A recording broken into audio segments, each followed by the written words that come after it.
and welcome back to the channel on the college process. Once again, my name is Ed from PHEAA Prep, and today we're going to be going over student loan, variable, or fixed rates, which is the right way to go. But before we begin, if you are new to the channel and are looking for additional college content, please hit the subscription button down below. It will notify you of new videos when they do come out, as well as if you have any comments, you can put them down below. I do answer all the comments you guys put down there, all the questions, as well as if you enjoyed today's video, please leave us a like. It does help the channel. That being said, let's jump right into student loan, variable, or fixed rates, which is the right way to go. So for those looking at the private student loans, obviously the Sallie Mae's, the Nelnet, the Citizens Bank, the Sofi, so on and so forth. All the private lenders basically give you three different options to choose when you want to, as far as terms, repay them back for those student loans you're looking to take out. First option every private student loan out there is going to offer you is, do you want to pay principal and interest immediately over typically a 5, 10, or 15-year term? Second option to have from all the private student loan lenders out there is the option of paying interest while your student's in school,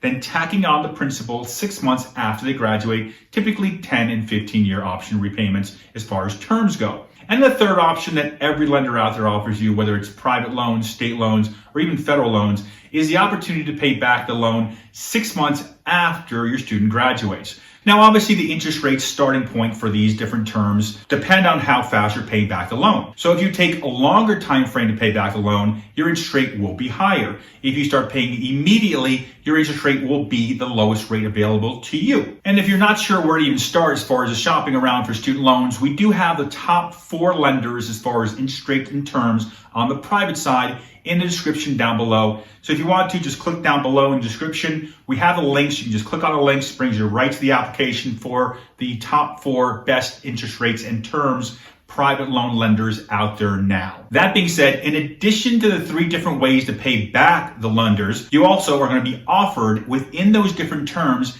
variable or fixed rates. And between the variable and fixed rates, what you're going to notice is you're going to have a wide scale between the interest rates. The variable rates and the fixed rates will typically range between 2 to 4%. So we're talking about a big gap here of interest rates. Now, when it comes to the private lenders, typically the starting rate on the variable side is 1.1 to 1.35%. On the fixed side, you're looking at 3.5 to 4% on the fixed side, starting point as far as the lowest levels available out there, depending obviously on your credit score from the private lenders. Well, many of you may be wondering, well, Ed, which way should we go, variable or fixed? Now, some of you might think it obviously makes sense to go fixed because the Federal Reserve is raising rates over the course of the next year. So more likely locking in the rate makes sense now, but it's actually not that simple, believe it or not. It really comes down to your family specific situation determining which way makes the most sense, variable or fixed. And let me show you the way I would look at this based on 3 different family categories out there. Category number 1 is having a student that's graduating college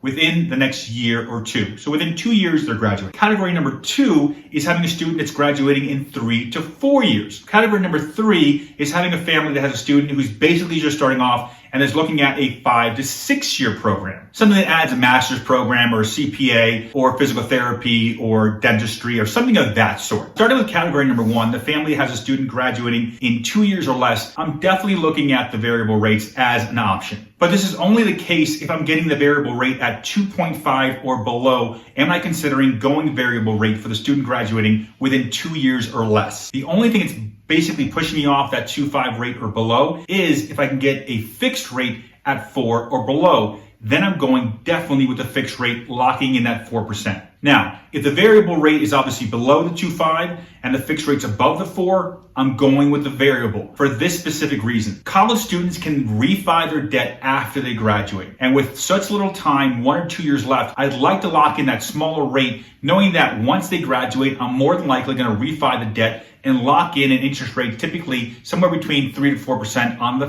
fixed side, because I'm only locking in the variable with less than 2 years of college to go if I'm looking to refi or I'm going to aggressively pay off this loan within 2 years after graduation, so that as interest rates keep rising, I won't be affected by the increases at all because the rate's going to be locked in through a refi or knocking down the debt aggressively over the 2 year time frame after they graduate. So rising rates are not going to affect me. Now let's go over category number 2. Families that have a student with 3 to 4 years left to graduate college. For this group, I would only, under one circumstance, would I consider going with the variable. If I'm getting the variable rate at 1.5% rate. Now, I would only look to take the 1.5% rate, basically if I'm looking to aggressively pay off this loan, or as soon as the student graduates, I'm looking to essentially get the refi in place. Because at 1.5, I think that makes sense. Under 1.5, it makes sense to take that risk. Now, if I can't get the 1.5 or below, then I'm not taking the risk. I'm just looking to get a fixed rate. But if the fixed rate is at 6.5 or higher, then I'm definitely looking to go away from the private lenders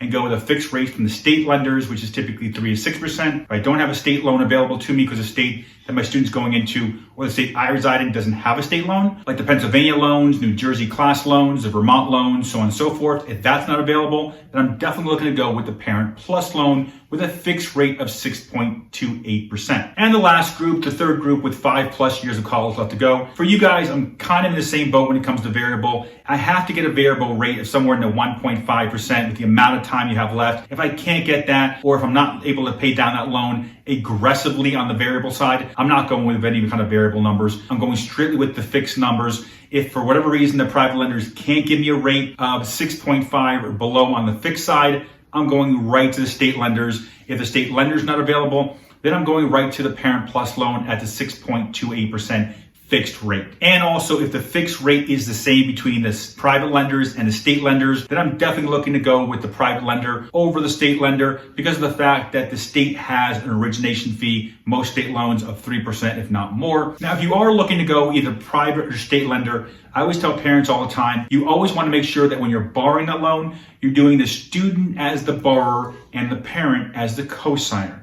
Reason being is that you can actually, the state loans, the private loans, and the federal loans, obviously the Parent Plus loan, you can borrow just in the parent's name. However, from the state loans and the private loans, if you do the loan only in the parent's name and do not use the student as the borrower, what's going to happen is, what you're going to see is, your interest rates will be anywhere from 2 to 3% higher than it would have been if you took out the loan in the student's name as a borrower and the parents as the cosigner because of life expectancy. They expect that your student's going to live longer than you. That way they expect that the student can, with more time of life, obviously pay off that loan. Where the parents are obviously older in age, it's less likely that they would be able to pay off the loan as it would be as likely for the student to pay off the loan. That's why if you go for a loan, always borrow the student's name with a parent cosigner, even if you know you're going to pay off the loan as a parent or grandparent, wherever you may be out there. But once again, always borrow from the student to get the lower interest rate in place. That being said, if you have any questions, have any comments, please leave them down below. As I mentioned before, anything you leave below in the comment section, I will answer all your questions. Other than that, if you also enjoyed today's video, please leave us a like. It does help the channel. As well as on the screen now, you see our contact information. If you need any help in the college process, just shoot us an email or a call. We'll be able to help you out. We help out with the admissions and financial aid process. And once again, thank you for watching today's video. Once again, my name is Ed from PHEAA Prep.